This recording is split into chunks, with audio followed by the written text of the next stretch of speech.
Good evening. We have just had a sobering assessment from the Prime Minister of the choices that we face as a nation.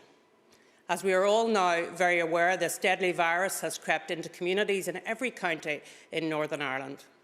Since Thursday, almost 700 new cases have been reported, and we are now reporting the highest number of cases that we have seen since the early stages of COVID.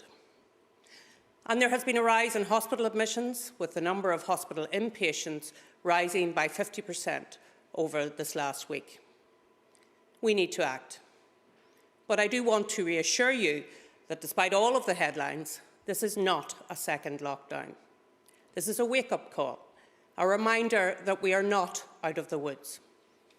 As an executive, we have agreed that your school, your shop, your factory, your business, your college, your local hotel or restaurant will remain open because they have all taken steps to stop the spread of the virus. The track and trace system also points to limited spread in those facilities.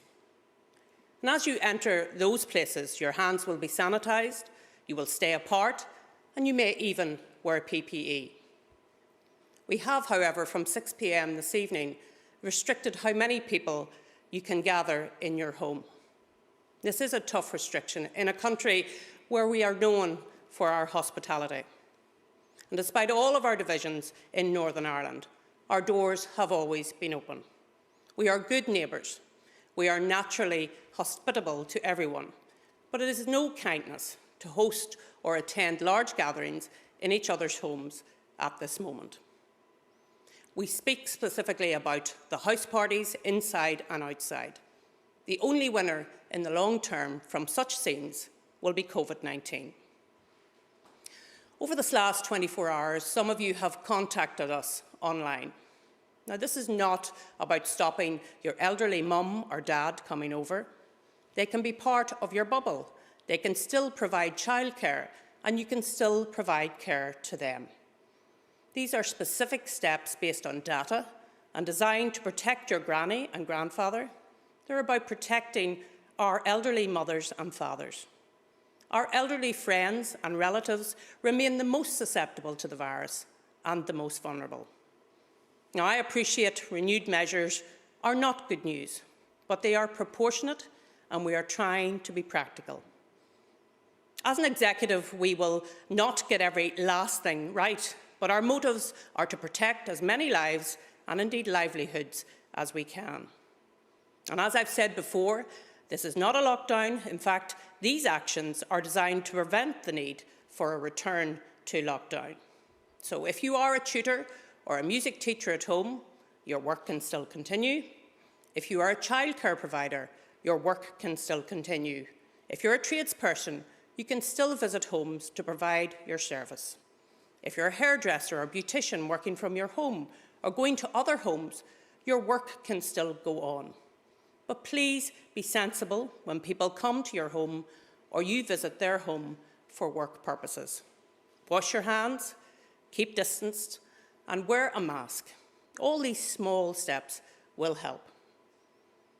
The Executive will meet again on Thursday, and between now and then, we will look closely at the measures that have been outlined today in the Prime Minister's address.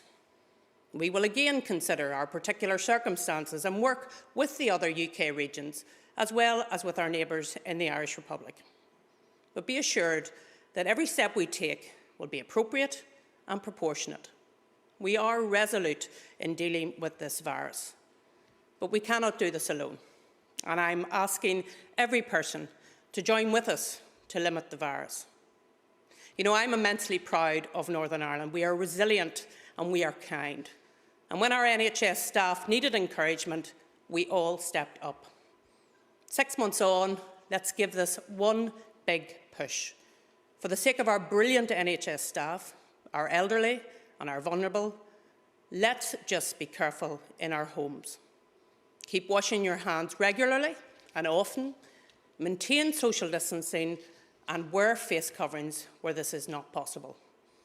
Download the COVID-19 app, act promptly on advice about testing, and follow the guidance on quarantining to the letter. Northern Ireland has been through a great deal down through the decades. We have risen to the challenge many times before. We did so to great effect earlier in the year, and we ask you to join with us as we endeavour to do so again. Together, we must drive down the virus so that Northern Ireland can get back to its best and the place that we all want it to be.